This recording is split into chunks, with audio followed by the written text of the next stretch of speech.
Bien, hola a todos, bienvenidos una vez más a este curso de suplementación. Como siempre, ya os dejo mis redes sociales, mi plataforma Patreon, donde sabéis que subo artículos, podcasts y demás cada semana, ¿vale? De interés común, hablo de nutrición, fisiología, salud, entrenamiento, etcétera. Y también os dejo mi mail, donde a través de él me podéis contactar para llevaros asesoramiento dietético, nutricional, tanto para la mejora del rendimiento, pérdida de grasa, aumento de la masa muscular, salud, etcétera, etcétera, etcétera. Bien, en este vídeo vamos a ver la parte 2, ¿vale? De todos estos suplementos que, ya habéis visto en la parte 1, que tienen unos efectos similares, ¿no? En relación a la hiperemia, en relación a esa hinchazón, esa inflamación de la célula muscular, que por diferentes motivos nos puede llevar pues, a la mejora del rendimiento o incluso al aumento de la masa muscular, ¿vale? En la parte número 1 me he centrado sobre todo en la citronina malato y en la arginina. ¿Por qué me he centrado en la citronina malato y la arginina? Porque eran las vías dependientes, o sea, actúan a través de las vías dependientes de la NOS, de la óxido nítrico sintasa. Y en esta parte me voy a centrar en en los nitratos per se, ¿vale? De la dieta, ya que son independientes, es la vía independiente de la óxido nítrico sintasa para formar óxido nítrico. Tanto una vía como otra, el objetivo es formar óxido nítrico, ¿vale? ¿Os acordáis? Y esto luego lo veremos. ¿Acordáis que estamos hablando solo de la primera vía, ¿vale? Que es la más larga, de la vía de la vasodilatación, suplementos que aumentan la vasodilatación que llevan a hiperemia. Luego veremos los que aumentan el estrés metabólico y los que aumentan el cell switching, ¿vale? Que eso va a ser muy cortito, ¿ok? Entonces, ahora nos centramos en la vía independiente de la NOS, es decir, esto ya no son suplementos como la citrulina, no son suplementos como la arginina, ¿vale? Esto es a través de la dieta. Hay alimentos que son ricos en nitratos, ¿vale? Entre ellos, los más conocidos, ya lo veremos, es la remolacha, ¿vale? Por lo tanto, se ha planteado que el jugo de remolacha, hay muchos estudios, bueno, todavía faltan, pero hay bastante evidencia de que pueden mejorar el rendimiento y ahora veremos si podría mejorar la masa muscular. También otros alimentos ricos en nitratos, como puede ser la col. A través de la ingesta de estos alimentos, ¿vale? Que son ricos en nitratos, pues estos se van a convertir en nitritos y el nitrito se va a reducir a óxido nítrico, ¿vale? Como pongo ahí, esta vía es particularmente prometedora respecto a los ejercicios de alta intensidad, ¿vale? Esta vía todavía, digamos que es más suculenta cuando hablamos de deportes de alta intensidad, ya que funciona de forma independiente a la enzima óxido nítrico sintasa y funciona en condiciones, como pongo ahí, de hipoxia y acidosis, ¿no? Entonces, funciona más en deportes de alta intensidad que llevan a las vías más fosfagénicas glucolíticas, ¿no? Lo que se conoce como anaeróbico, aunque es erróneo el concepto de aeróbico anaeróbico, ¿vale? Ahí no voy a entrar, eso es fisiología, lo vemos en otro curso. ¿Ok? Bien. ¿Cómo ocurre esta transformación de los nitratos? O sea, cómo los nitratos que están en los alimentos, nosotros los absorbemos, se convierten en nitritos. Pues después de comer alimentos nitratos, sabemos que la concentración en plasma de nitratos aumenta. Se calcula que en torno a un 20 o un 30% de esos nitratos se convierten directamente a nitritos en nuestra propia boca. ¿Por qué? Porque a través mediante las glándulas salivares se absorben y a través de las bacterias que hay en la boca ya se convierten a nitritos. De hecho, de aquí surgen ideas de que el consumo, por ejemplo, de enjuagues bucales, ¿vale? Típicos enjuagues bucales después del cepillado de dientes, podrían alterar la microbiota que hay en la boca y podría alterar la conversión de nitratos a nitritos que ocurre aquí en nuestra boca, ¿vale? Y luego el nitrito pues, se absorbe posteriormente en la circulación y es transportado a otras partes del cuerpo, donde ahí ya se convierte en óxido nítrico, ¿vale? Que al final es lo que buscamos, el óxido nítrico. Bien, varias cosas muy interesantes, muy actualizadas y muy novedosas. De hecho, parte de estas cosas son de unos estudios que se han publicado esta semana, ¿vale? ¿Se puede almacenar en nuestro organismo los nitratos? pues sí, se pueden almacenar en nuestro organismo, y esto es muy interesante a la hora de establecer protocolos. ¿Qué se ha observado? Se ha observado que el nitrato, ¿vale? Después de consumirlo en la dieta, pues las concentraciones de nitrato son más altas en el tejido muscular que en el plasma, que en nuestra propia sangre. De hecho, parece que el tejido muscular, al igual que ocurre con el glucógeno, es un reservorio, es un almacén de nitrato procedente tanto de la dieta como endógeno, ¿ok? Y esto, como digo, es muy interesante, ¿vale? A la hora de establecer protocolos. De hecho, aquí os pongo un par de estudios donde se ve que las concentraciones de nitrato medidas en el músculo después de comer son 4 veces superiores, hasta 4 veces superiores que las concentraciones que hay en plasma. Por lo tanto, sí que parece que el tejido muscular es un almacén de nitrato, ¿vale? ¿Qué es lo que pasa? Bueno, lo que pasa es que parece que las fibras tipo 2 son las glucolíticas, son las fibras que, digamos, se reclutan en mayor medida en deportes de fuerza, en deportes de alta intensidad, pues son las que son capaces de almacenar más cantidad de nitratos. Y esto también es muy interesante. ¿Por qué? Porque sabemos que los estudios que evalúan la ingesta de nitrato como suplemento, como ayuda ergogénica, mayoritariamente se han hecho en deportes de resistencia. Y aunque hay efectos controversiales, se ha visto que los que son deportistas de resistencia, digamos, entrenados, no de élite, pero que son bastante entrenados, ahí todavía no está claro que haya un efecto positivo, ¿vale?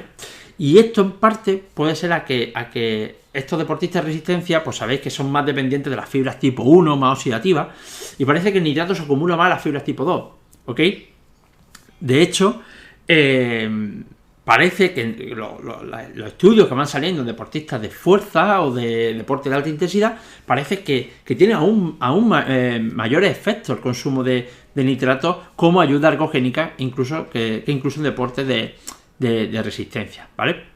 Como pongo ahí, la suplementación, sobre todo de jugo de remolacha, que es, como digo, es la que más se está estudiando, y ahora hablaremos de esto, por qué exactamente de remolacha, pues se ha convertido muy popular, ¿no? En muchos estudios que se ha visto que la suplementación con jugo de remolacha pues mejora la eficiencia mitocondrial, disminuye la fatiga, mejora la tolerancia al ejercicio y mejora la contracción muscular, ¿no? Por lo tanto, se plantea que se puede mejorar el rendimiento en deportes de resistencia, ¿vale? Pero, como digo, en sujetos altamente entrenados no está claro, no hay estudios que concluyan esto. Sin embargo, en deportes de fuerza, como por ejemplo este que os pongo aquí, donde se pone a los sujetos a hacer press de banca hasta el fallo, pues los sujetos que tomaron zumo de remolacha levantaron más peso total en comparación con el placebo, ¿vale? Hicieron más repeticiones además.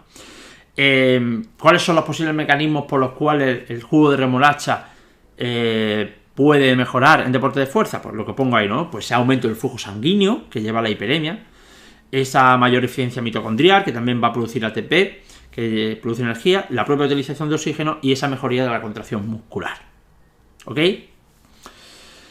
Otro estudio de Domínguez y colaboradores, de investigadores españoles, por tanto, con más motivo lo pongo, perdón por el sesgo, pues se ve que el jugo de remolacha podría ayudar a recuperar las propias reservas de fosfocreatina. Esto no es concretamente deporte de fuerza, en deporte de alta intensidad, de sprint, pero al final comparten vías similares, ¿no? Y se ve que puede evitar el agotamiento durante esfuerzos intensos y repetidos, como puede ser el entrenamiento de fuerza o el sprint, ¿no? Al recuperar mejor la reserva de fosfocreatina. Además, parece ser que el jugo de remolacha mejora la liberación y recaptación del calcio. El calcio cumple una función vital e imprescindible en la contracción muscular, por lo tanto, si mejoramos la contracción muscular, pues va a mejorar la capacidad de ejercer fuerza de ese músculo, ¿no? Y según este estudio, pues bueno, una sola dosis única, y esta ahora veremos por qué, esto de dosis única o dosis crónica, de jugo de remolacha 2 horas antes del ejercicio, pues pudo ejercer ciertas mejoras, ¿no? Una pregunta que yo durante mucho tiempo me estuve preguntando, hace años, era que ¿por qué remolacha? Es decir, ¿por qué se ha popularizado la remolacha, el zumo de remolacha, el jugo de remolacha como bebida o suplemento para la ingesta de nitratos? ¿Por qué la remolacha? Yo en principio, pues uno puede pensar, oye, pues porque es el vegetal con más cantidad de nitratos que hay.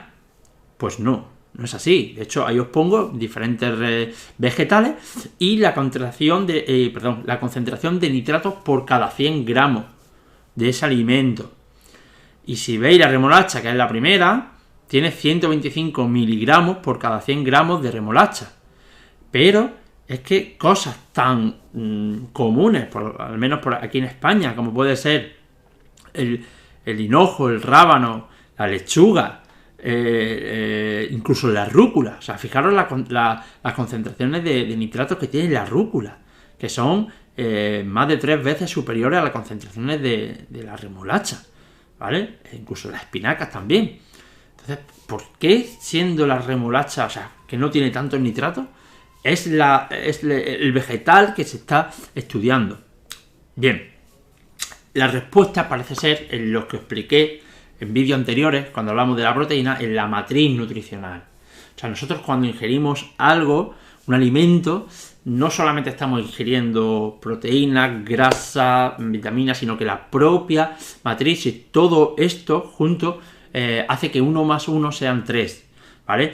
Pues parece que la remolacha, por la composición que tiene de polifenoles, la composición que tiene de ciertos antioxidantes, ejerce un efecto sumatorio exponencial que hace que digamos, haya una repercusión mayor del consumo de nitrato. Es decir, que no es solo el nitrato, sino todo lo que compone ese alimento.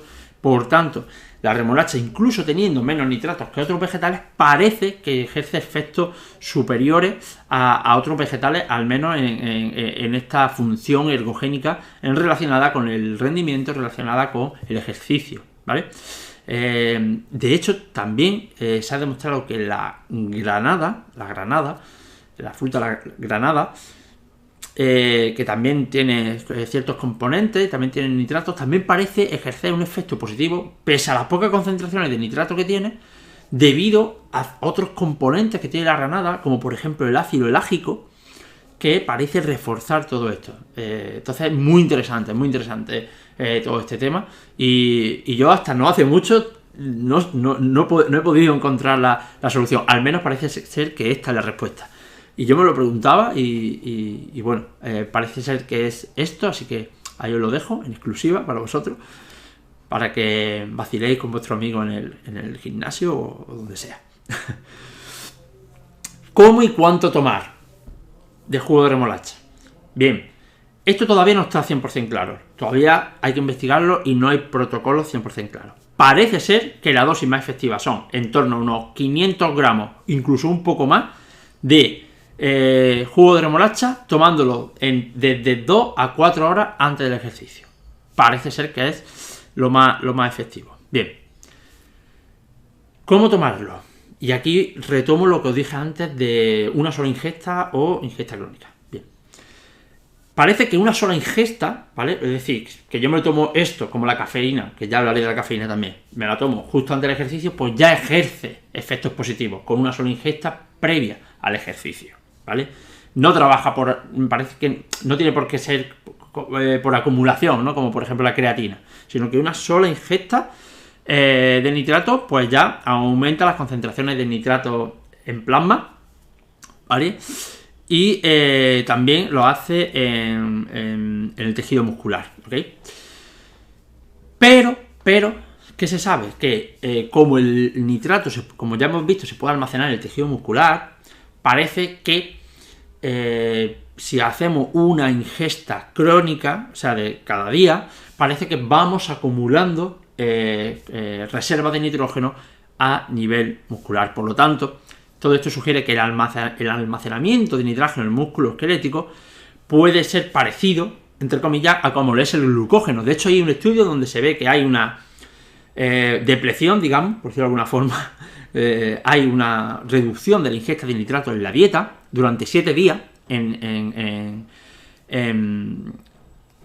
rata, ¿vale? Y luego se hace otra semana con dieta muy alta en nitrato. Y lo que se parece que ejerce un efecto de supercompensación, de aumento de los nitratos en el tejido muscular, ¿no? Parecido a los protocolos que se usaban antaño con el tema del glucógeno muscular, ¿vale? Así que nada, muy interesante este tema. Bien, y aquí os dejo una gráfica muy sencillita para que veáis un poco. ¿Cómo y cuánto tomar? Resumen, pues se sugiere que la dosis más efectiva es de unos 500 gramos de jugo de remolacha, incluso un poco más, tomándola desde 2 a 4 horas antes del ejercicio, aunque sea de forma aguda. Pero la suplementación crónica con nitrato, con jugo de remolacha, pues puede resultar en un aumento mayor y más sostenido de las concentraciones de nitrato intramuscular. Yo explico la gráfica. Ahí son varios días, ¿no? 5 días de tomar jugo de remolacha. Bien, la línea azul sería las concentraciones de nitrato en el plasma. Como veis, el día 1 se ingiere, sube las concentraciones de nitrato en plasma, por tanto, con una sola toma tenemos un efecto positivo, pero cae. El segundo día, fijaros solo en la línea azul, sube, vuelve a bajar, sube, vuelve a bajar, por lo tanto no hay un efecto de supercompensación, no hay un efecto de acumulación, por lo tanto la línea horizontal discontinua nos muestra que las concentraciones no aumentan. Sin embargo, vemos que en la línea roja discontinua son las concentraciones de nitrato en el músculo. Vemos que con la primera toma, ¿vale?, la primera ingesta se eleva, vuelve a caer. Con la segunda toma se vuelve a elevar un poco más, vuelve a caer. ¿Por qué? Porque no se depresiona completamente con estas cantidades que se están ingiriendo. Tercera toma, vuelve. Total, que cuando llevamos 5 días, vemos que la línea basal, que es la línea horizontal discontinua, la línea basal ha aumentado. Prácticamente no ha aumentado en plasma, pero sí que ha aumentado en el músculo. Disculpad que me ha saltado. Voy a poner el cargador.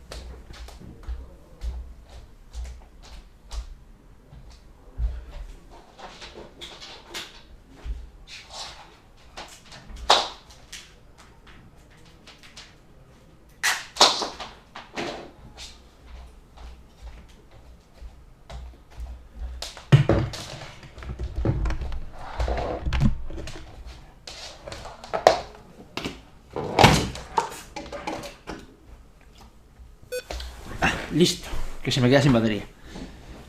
Entonces, bueno, veis cómo las concentraciones en el tejido muscular pues van aumentando y por tanto digamos que las reservas de nitrato, por decirlo de alguna forma, van aumentando. Por lo tanto tenemos esa disponibilidad en nuestro propio tejido muscular de nitrato, ¿vale? Esto es muy interesante porque es muy novedoso. Ya digo que muchos de estos estudios se han publicado esta semana, ¿vale? Bien, ya hemos visto las vías de los suplementos que llevaban a suplementos vasodilatadores que llevaban a la hiperemia. Como habéis visto, son el grueso de todo esto, ¿vale?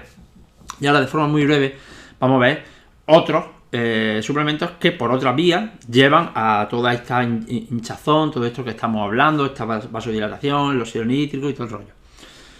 Son los suplementos potenciadores de la vía fosfagénica y glucolítica, ¿vale? ¿Cuáles son? ¿Cuáles son los suplementos? Ya hemos hablado de la creatina. Ya sabéis que la creatina repone las vías de fosfocreatina, ¿vale?, que lleva a un aumento de la obtención de energía mediante esta vía, ¿vale? Entonces, la creatina ya la hemos visto.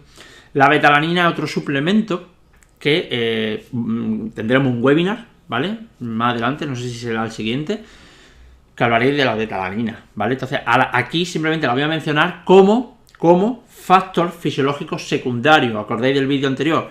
Mecanismo indirecto. Luego la betalanina se merece un webinar exclusivo para ella porque es un suplemento también interesante, ¿vale?, en algunos contextos. Sin embargo, de forma indirecta, por estos factores fisiológicos secundarios, tanto la betalanina más a nivel glucolítico como la creatina más a nivel de fosfágeno, ¿vale?, pueden aumentar el estrés metabólico dentro de la célula muscular. Bien, la betalanina, como resumen, ya os digo que os dedicaré un webinar para ella. La betalanina aumenta los niveles de carnosina, luego veremos por qué, junto a la histidina. Aumenta los niveles de carnosina dentro del tejido muscular y este ejerce un efecto tampón, amortiguador del pH, esto lo explicaré luego, ¿vale? O sea, luego, cuando hable de la betalanina. Y sobre todo ejerce un efecto positivo en deportes de alta intensidad con una duración de entre 1 a 4 minutos. ¿vale? Es decir, cuando son esfuerzos muy intensos y relativamente cortos. Sería interesante la betalanina en deportes de fuerza donde es, por ejemplo, solamente, imaginaros, un powerlifter o un halterófilo que solo levanta una repetición. No mucho. Es interesante la betalanina en deportes, o sea, con el objetivo de ganancia de masa muscular, que las series sí que son más, las series de ejercicios sí que son más largas que lo que es una repetición que puede hacer un powerlifter, pero que no llegan a una duración de entre 1 a 4 minutos. Pues ahí es donde está la duda, ¿vale? Sí, para ganar masa muscular sería beneficiosa. Y vamos a ver aquí exactamente ese factor fisiológico secundario, ¿vale? En otro webinar veremos exactamente la betalanina per se, ¿vale? Como pongo ahí, en la actualidad todavía es incierto si la suplementación con betalanina mejora esta hinchazón celular que puede llevar a la hipertrofia.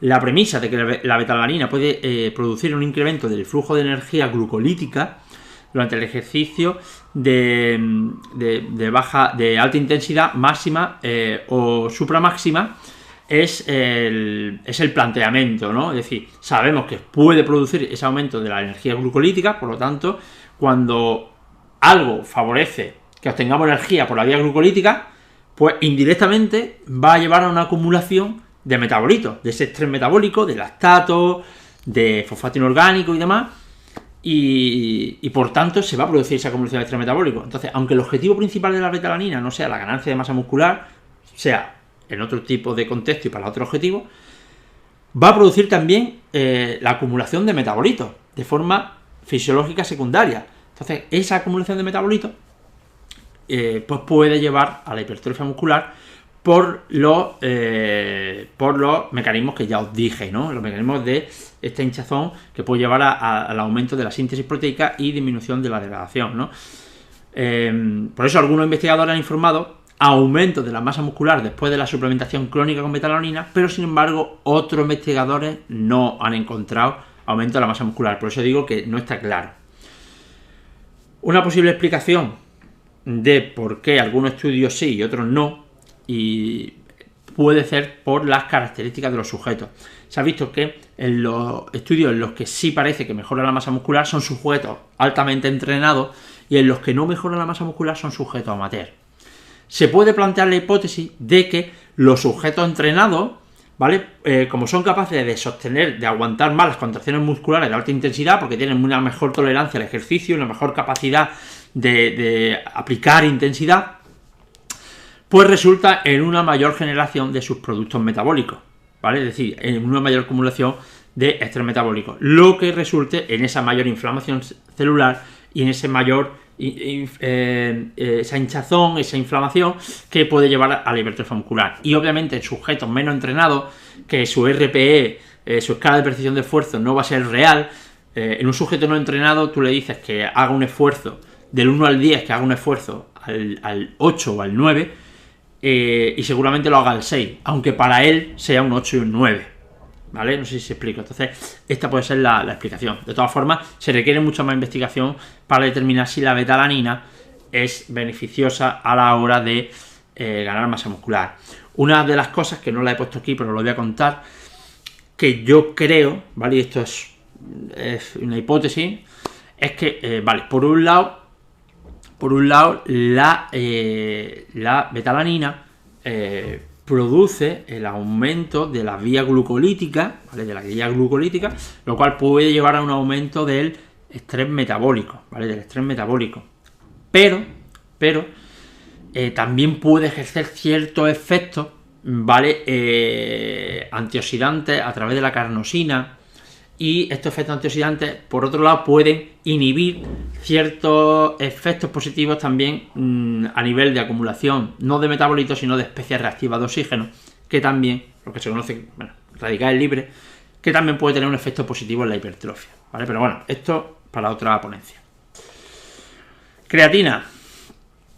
Bueno, pues sabéis, ya hemos hablado de la creatina como sus vías principales, ¿vale? Para inducir aumento de la masa muscular y demás, pero también puede actuar como factor fisiológico secundario.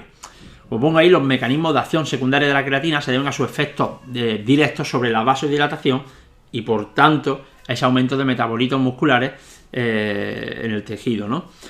Sabemos que la suplementación, hay estudios que han mostrado que disminuye la rigidez arterial y la presión sistólica durante el ejercicio. De hecho, la suplementación con creatina tiene cierto efecto vasodilatador, y quizá puede que este efecto vasodilatador, por todos los mecanismos que ya he explicado, ayude a esa hiperemia y ayude a esa ganancia de masa muscular. Es decir, sería una vía indirecta, ¿vale? Como pongo ahí, el contenido de creatina muscular puede modificar esa presión osmótica que ya hablé, lo que resulta en una afluencia de líquido intracelular a la célula. Ya sabemos, todo el mundo piensa que la creatina retiene líquido a nivel subcutáneo y lo que hace es que retiene líquido dentro de la célula. Y esta hidratación de la célula no solamente hace que funcione mejor, sino, como ya vimos, aumenta la vía de señalización anabólica, evita la degradación y demás. Por tanto, es erróneo decir que la creatina retiene líquidos per se, ya que lo que hace es aumentar el líquido dentro de la célula. Es erróneo pensar que la creatina te hace lento porque te hace retener líquidos. Todo eso es falso, ¿vale? Sí que es cierto que el efecto, un efecto considerable a nivel de este swelling de la célula se produce con grandes cantidades de creatina, ¿no? Con cantidades de fase de carga, ¿no? De hasta 20 gramos.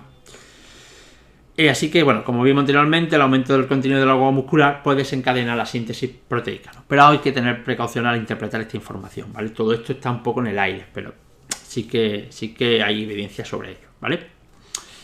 Y ya por último, la última vía, que es la propia del cell swinning, es decir, de aquellos suplementos que funcionan como molitos orgánicos. Y de nuevo aparece la creatina. La creatina, en mi opinión, es uno de los suplementos que más efectos beneficiosos tiene, obviamente siempre con una dieta bien planteada, con un entrenamiento bien planteado, pero es uno de los mejores suplementos porque no solamente a nivel de rendimiento, sino en todos los sentidos, sino que a nivel fisiológico y a nivel incluso clínico, de ciertas condiciones clínicas, actúa como antioxidante, como neuroprotector, etcétera, etcétera. Un suplemento interesante. ¿Milagroso? En absoluto. Nada de milagroso, ¿vale? Como siempre, los suplementos son la guinda del pastel. La guinda del pastel. O sea, además hay que decir que gran parte de los sujetos van a ser no respondedores a la creatina. Se calcula que aproximadamente un 30% de los sujetos que tomen creatina serán no respondedores a la creatina y por tanto no se podrán beneficiar de estos efectos. Aún así, como digo, no penséis nunca que ningún suplemento es mágico. Todo esto que estamos hablando simplemente es la guinda, una pequeña ayuda, ¿vale? Bueno, ya os expliqué lo que es la osmosis, ya expliqué, por eso pongo el café, os expliqué el ejemplo del café, de que echábamos azúcar y si queríamos disminuir la concentración había que echar más café, ¿vale? Pues ese es el motivo por el cual se produce el cell swelling, ¿no? Esa inflamación celular. ¿Qué pasa? Que hay también algunos mitos con respecto al cell swelling, ¿vale?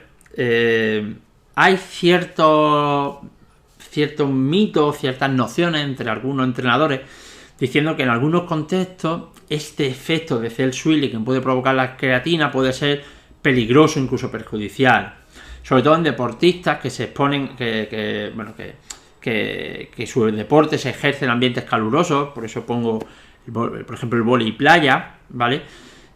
O cualquier deporte que se haga en ambientes calurosos, ya que produce una mayor sudoración, ¿vale?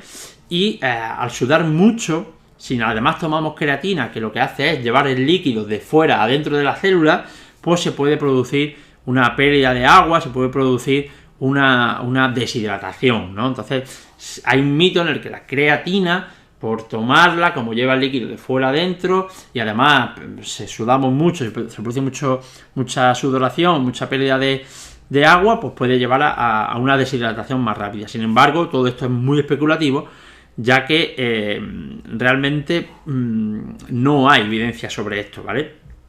Y como pongo ahí, la medición de cambios intra y extracelular en el volumen de agua con el consumo de creatina no se ha demostrado, al menos no hay investigación consistente sobre esto. Por lo tanto, al menos a día de hoy podemos decir que es un mito, que es una especulación.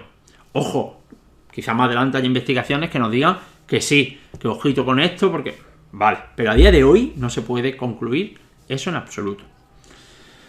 Bien, y ya hemos llegado al final de esta segunda parte, ¿vale?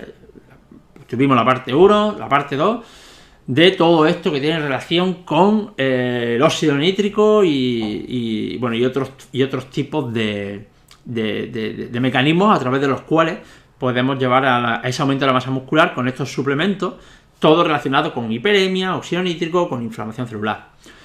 Os hago un resumen. En la izquierda tenemos la arginina, citrulina y la ingesta de nitrato. Le pongo guión antioxidantes porque ya hemos visto que la remolacha, por ejemplo, es clave. Parece que estos polifenoles, estos antioxidantes son clave en el efecto sinérgico. Vale, pues sería la primera vía, que aumenta el óxido nítrico, lo que lleva a un aumento de la vasodilatación. Este aumento de la vasodilatación lleva a un aumento del flujo sanguíneo, lo que lleva a esa hinchazón celular, ¿vale? Y esa presión, ¿vale? Como veis abajo el dibujo, el cell swelling, esa hinchazón celular, lleva a una presión en la sarcolema. El sarcolema es la membrana de la célula muscular, lo cual lleva a un aumento de la MPS, que es aumento de la síntesis proteica muscular, y una disminución de la MPB, que es una disminución de la degradación proteica muscular. En segundo lugar tenemos a la betalanina y a la creatina, que son los suplementos que nos llevan a un aumento de la obtención de energía a través de las vías anaeróbicas, entre comillas, ¿vale? Lo que nos lleva a un aumento de estrés metabólico. Este aumento de estrés metabólico puede hacer dos cosas. Uno, un aumento del flujo sanguíneo, que lleva a cell swelling, y un aumento de la osmolaridad, ¿vale? De esta difusión de agua dentro de la célula, lo que lleva también a cell swelling, ¿vale? Entonces, ahí tenemos la betalanina y la creatina. Y por último, un aumento de la osmosis directo, ¿vale? Que la propia creatina lo puede ejercer, aumentando esa osmolaridad intercelular, llevando al cell swelling, a esa inflamación, y como ya he dicho, el cell swelling presiona la sarcolema y lleva al aumento de la síntesis y disminución de la degradación. ¿Ok? Una diapositiva resumen de la parte 1 y parte 2. Conclusiones.